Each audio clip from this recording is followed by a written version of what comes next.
Selamat petang kepada Miss Humaira dan rakan sekelas saya. Nama saya Venetian Raiman bersama dengan dua rakan saya, Siti Nur Azlina dan Hastina Jimin.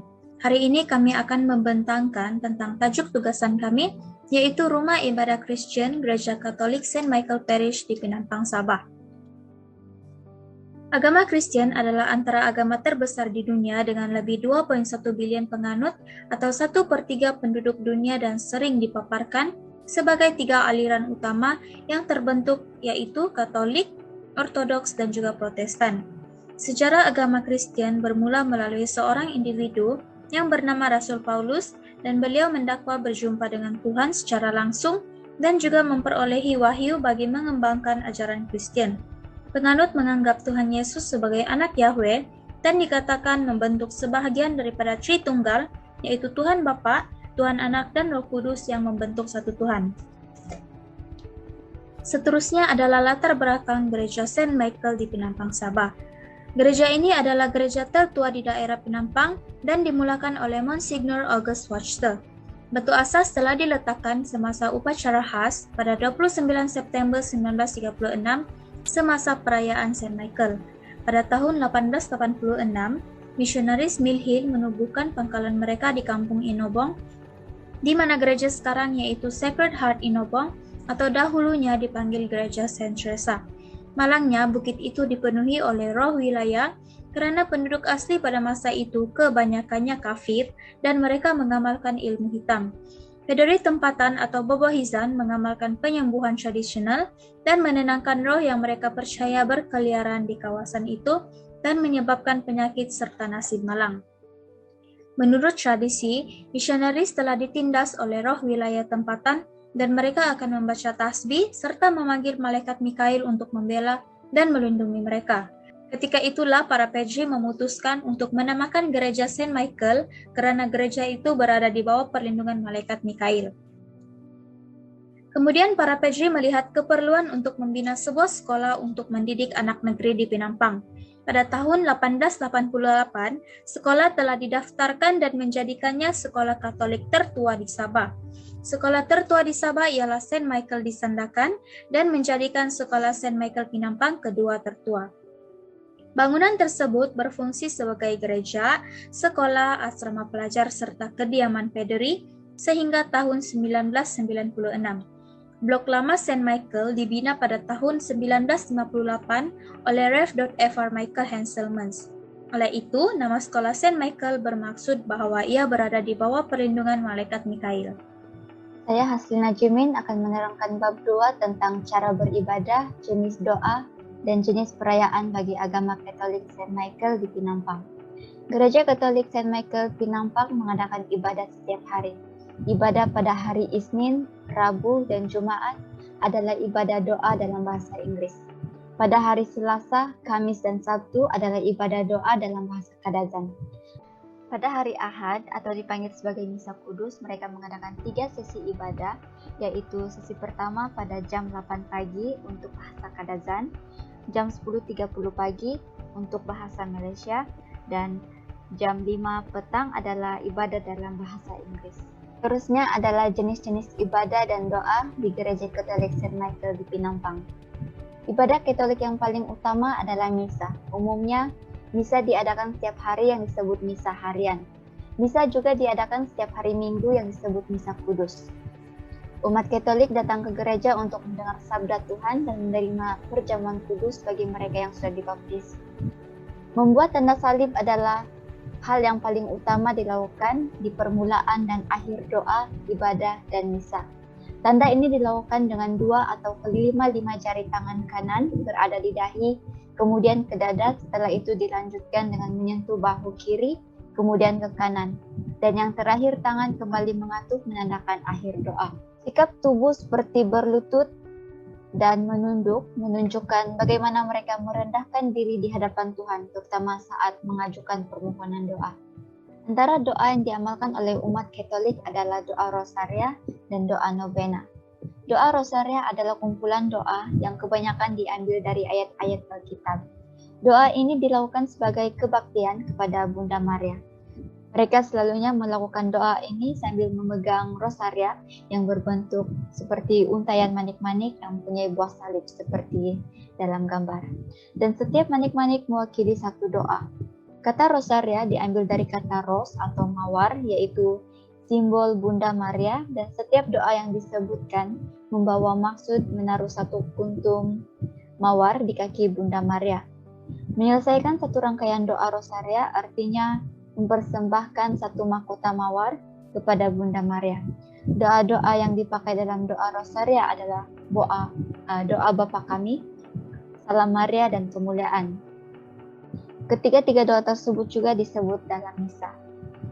Doa novena pula adalah doa yang dipercaya dapat mengabulkan keinginan dan permohonan. Yang penting, doa itu adalah doa yang baik-baik. Kata novena diambil dari bahasa Latin, yaitu nov, yang bermaksud 9. Doa ini dilakukan 9 hari berturut-turut. Doa yang sering dilakukan adalah doa novena Salam Maria dengan mengucapkannya 3 kali. Seterusnya novena Orang Kudus, yaitu dengan melalui perantaraan Bunda Maria, meminta untuk menyampaikan doa mereka kepada Allah. Umat Katolik sering melakukan doa novena ketika mereka sedang mengalami masalah. Seterusnya adalah tarikh dan jenis perayaan. Yang pertama ialah baptis. Pembaptisan bagi umat Katolik merupakan tanda seseorang menjadi umat Katolik yang sejati, menerima dan percaya bahwa Yesus adalah Tuhan dan Juru Selamat mereka. Pembaptisan ini juga disebut sebagai lahir baru, dan ia hanya diterima sekali seumur hidup. Kedua ialah perjamuan kudus.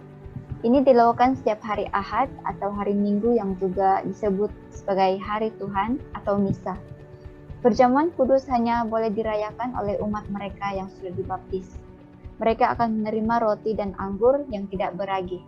Mereka percaya dan makannya untuk memperingati penebusan dosa manusia dan yang dilakukan oleh Yesus dengan kematiannya di atas kayu salib. Ketiga adalah Rabu Abu atau Ash Wednesday yang dirayakan 6,5 minggu sebelum Paskah. Ia jatuh pada hari yang berbeda setiap tahun karena ia bergantung pada tarikh hari Paskah. Perayaan ini dirayakan orang Kristen, terutamanya umat Kristen Katolik, untuk mengaku dosa dan pengabdian mereka kepada Tuhan. Dalam perayaan ini, pendeta akan meletakkan abu pada dahi setiap jemaat dalam bentuk salib. Keempat, Tri Hari Suci. Ia diadakan pada hari Kamis yang disebut Kamis Putih, yaitu hari perjamuan terakhir Yesus bersama murid-muridnya. Pada hari Jumat disebut Jumat Agung, yaitu hari penyiksaan dan kematian Yesus. Dan hari Sabtu disebut Sabtu Suci atau Sabtu Sepi, di mana Yesus tetap dalam makam. Jumat Agung dijadikan hari suci serantau, yaitu Good Friday as a regional holiday. Kelima ialah perayaan Paskah, yaitu perayaan terbesar untuk memperingati peristiwa kebangkitan Yesus dari kematian. Ia dirayakan di tarikh yang tidak menentu pada setiap tahun. Paskah dirayakan pada hari Ahad, selepas Tri Hari Suci, dan pada minggu pertama selepas bulan purnama. Yang keenam ialah perayaan kenaikan Yesus Kristus yang dikenali dengan nama kenaikan Isa Al-Masih. Perayaan ini dirayakan tepat pada 40 hari selepas perayaan Paskah. Tujuan perayaan ini dirayakan adalah untuk memperingati kenaikan Yesus ke surga setelah bangkit dari kematiannya, yaitu pada hari ketiga. Perayaan yang ketujuh ialah Pentakosta. Pentakosta dirayakan pada tepat 50 hari selepas hari Paskah atau 10 hari selepas hari kenaikan Isa Al-Masih. Perayaan Pentakosta dalam bahasa Ibrani disebut Shavuot, yang bermaksud minggu-minggu. Pada hari Pentakosta ini, umat Kristen Katolik memperingati peristiwa lahirnya gereja sebagai tempat persekutuan orang beriman. Yang terakhir ialah perayaan yang sering kita dengar di setiap ujung tahun, yaitu perayaan Natal. Natal merupakan perayaan menyambut hari kelahiran Yesus Kristus ke dunia. Kata Natal sendiri berasal dari bahasa Portugis yang bermaksud kelahiran. Secara umumnya, setiap penganut Kristen, tidak kira dalam dominasi apapun termasuk Katolik, mereka akan merayakan hari Natal dan percaya bahwa hari Natal adalah perayaan yang penuh dengan sukacita karena menyambut kelahiran Sang Juru Selamat, yaitu Yesus. Tetapi cara perayaan itu berbeda antara Katolik dan denominasi Kristen yang lain. Dalam iman kepercayaan umat Katolik, Bunda Maria yaitu seorang wanita yang taat dan dipakai oleh Allah untuk melahirkan Yesus. Pengabdian terhadap Bunda Maria sangat kuat di kalangan orang Katolik. Hal ini terbukti dari bagaimana umat Katolik memiliki 2 bulan khusus, yaitu bulan Mei dan Oktober untuk menghormati Bunda Maria, yang umumnya diisi dengan tradisi berdoa rosaria. Dengan kata lain, ibu dari Yesus Kristus ini sungguh memiliki tempat yang istimewa di tengah umat Katolik pada hari Natal. Bagi gereja Katolik, hari Natal hanya boleh dirayakan pada 24 atau 25 Desember dan tidak boleh dirayakan sebelum dan selepas tarik tersebut. Nama saya Siti Nur Aslina Dikide. Saya akan membentangkan bab 3, yaitu sumbangan gereja St. Michael Parish Penampang kepada masyarakat. Yang pertama ialah Kempen Derma Darah. Pada 7 Mac 2021, St. Michael Parish Penampang bekerjasama dengan Bulan Sabit Merah dan juga Hospital Queen Elizabeth Kota Kinabalu bagi menganjurkan kempen derma darah bagi aktiviti tahunan kalender suku tahunan mereka di Dewan Paroki St. Michael bersebelahan dengan Gereja St. Michael. Yang Mulia John Wong sertai kempen derma darah di St. Michael Parish Penampang pada 9 pagi sejurus sahaja booth dibuka. Yang Mulia John Wong, Uskup Agung Keuskupan Kota Kinabalu, ternyata menjadi penema pertama kempen derma darah ini. Walaupun di tengah-tengah sekatan pandemi COVID-19 dengan standar operasi berjaya mengumpul 48 kain daripada 52 penerima berdaftar. Semasa sesi petang, penolong pederi paroki Fr. Gilbert Marcus juga mengambil gilirannya untuk menderma. Seperti mana yang kita ketahui, 1 beg darah mampu menyelamatkan 3 nyawa. Berbagai agama dan bangsa mampu menyelamatkan dengan menderma darah.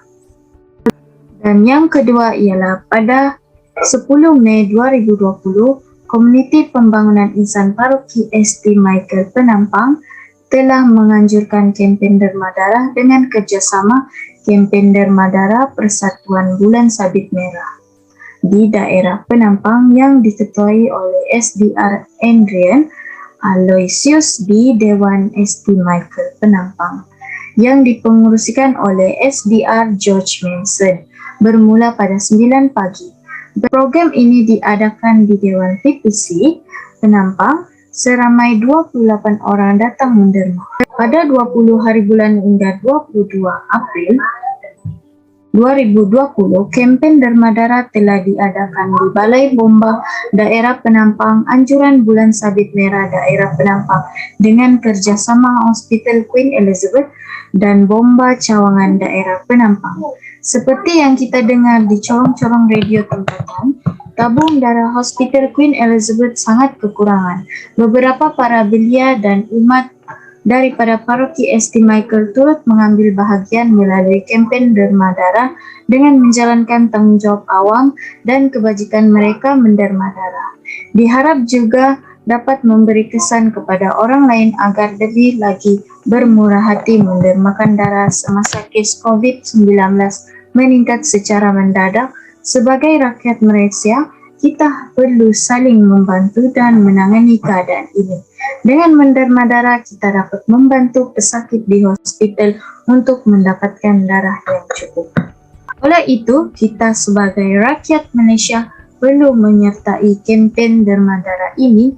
Tidak hanya penganut agama Kristian, tetapi juga penganut agama lain perlu saling membantu. St. Michael Parish Penampang telah menyumbangkan bantuan makanan pada 22 Januari 2021 awal tahun ini. Pihak gereja telah membantu seramai 15 ahli keluarga komuniti keluarga migran Indonesia telah diberikan bantuan bakul makanan yang telah disumbangkan oleh Lion Club Penampang yang disalurkan melalui pengerusi migran paroki St. Michael SDRA George Manson. Kesimpulannya ialah Gereja St. Michael Parish Penampang telah memberi manfaat kepada rakyat di daerah Penampang serta di daerah lain. Gereja merupakan tempat beribadah bagi agama Kristian. Menubuhkan gereja di sesuatu kawasan memudahkan penganut agama ini menunaikan kewajiban mereka sebagai penganut agama Kristian. Walaupun agama Katolik daripada dominasi Kristen yang lain, tetapi nilai dan ajaran adalah sama, yaitu mengajar umatnya ke arah yang lebih baik. Cadangan bagi pihak kerajaan di Sabah dan juga pihak daerah Penampang tetap mengekalkan struktur pembinaan gereja ini dalam jangka masa 10 tahun akan datang dan memberikan bantuan kos pembaikan bagi gereja St. Michael. Lain daripada tempat beribadah bagi penganut agama Kristen, ia juga merupakan gereja tertua di daerah Penampang dan akan menjadi tumpuan pelancong di masa akan datang. Dengan ini, ia akan menjadi salah satu tempat bersejarah di daerah Penampang. Dengan harapan, walaupun kita berbeza agama, budaya serta bangsa, kita tetap mempelajari kepelbagaian agama di Malaysia dan menghargai setiap seni bina rumah ibadat di Malaysia. Sekian daripada saya dan juga kumpulan saya. Terima kasih.